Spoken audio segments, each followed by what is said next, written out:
Alors, bon, déjà, c'est vrai que j'ai entendu Yves dire, en parlant de vous, que l'écriture, c'était une conquête.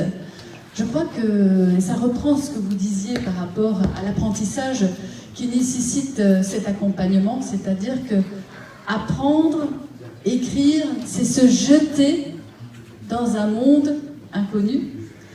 Et pour cela, c'est vrai qu'il y a la nécessité de se construire des petits soutiens si on ne les a pas, parce que c'est un saut vers l'inconnu. Donc c'est vrai que déjà, vous mettez le ton, tous les deux, par rapport à ce week-end autour du livre, parce que c'est bien ça, se projeter, se jeter en avant, se jeter dans l'écriture, c'est prendre des risques, c'est pas facile. Sur le seuil de la paroisse, quelqu'un disait mais non, j'ai été obligée d'arrêter de travailler parce qu'on ne peut pas écrire comme ça le soir, allez, à 8h du soir, je me mets à écrire. Ça ne se passe pas comme ça, c'est-à-dire que on le vit, vous vivez vos livres, vous vivez vos histoires, bon, les éditeurs vivent la vie aussi avec les écrivains, et donc c'est vrai que c'est pas rien, et c'est pas rien dans notre société du numérique, et là je vais reprendre mon beau discours que j'ai préparé pour vous. Alors bienvenue bien sûr aux amoureux des mots, aux amoureux des livres et de la lecture, et aussi aux amoureux de l'art, parce que vos livres sont de vraies œuvres artistiques.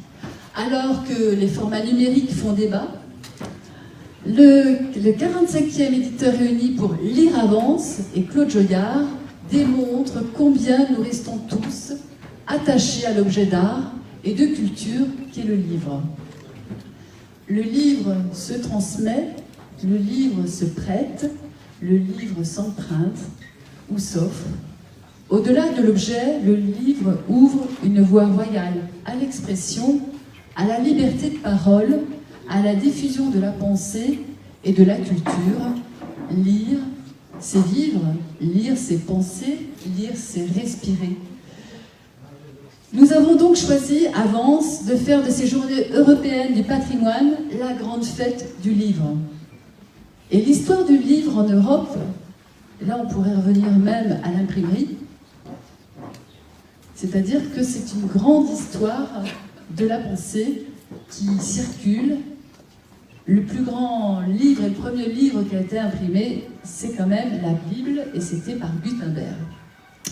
Romans, poésie, polar, BD, livres d'artistes, livres historiques, éducatifs et pour la jeunesse, revues littéraires, tous les genres sont ici représentés par des éditeurs de la région sud, Provence-Côte d'Azur, de Nice, Marseille, Aix-en-Provence, Arles, Saint-Raphaël, mais aussi de Paris jusqu'à Roubaix.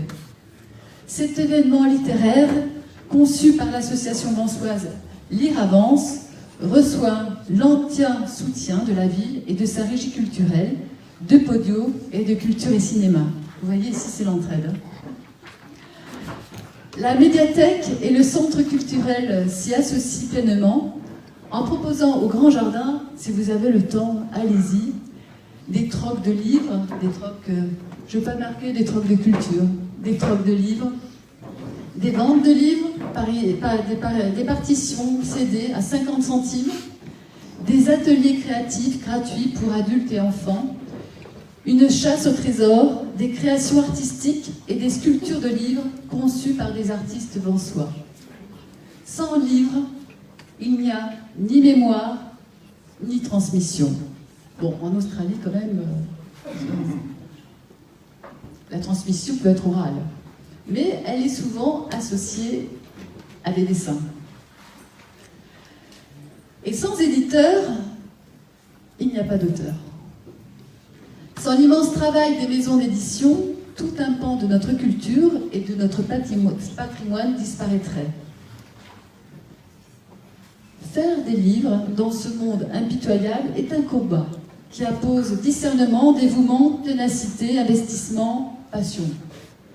Ainsi, malgré le numérique, 560 livres font la rentrée littéraire en 2018. À vous, auteur et éditeur de proximité dont le travail est chaque jour un combat renouvelé et une incessante prise de risque, Vence vous tend les bras. Vence est très honoré d'accueillir comme invité d'honneur 2018 un auteur très engagé, inspiré par l'amour, inspiré par la rue, inspiré par le vieux port de Marseille. René Frény, auteur de talent, de polar, de récits, de rencontres, fait entrer les mots en prison pour évader la pensée et faire troquer les calibres contre les stylos. À vous tous, merci de promouvoir la culture régionale, ses acteurs et ses auteurs. Merci de donner l'envie de dévorer les pages et de savourer les mots. Mais aussi belle rencontre entre les éditeurs, les auteurs et leurs lecteurs. Ces lecteurs sans lesquels il n'y aurait pas de livres. Ces livres sans lesquels il n'y aurait pas de vie. Avance dans notre belle cité des arts, dans notre ville en poésie. Je vous souhaite à tous de belles découvertes, d'intenses journées du patrimoine et un automne très libre. Merci.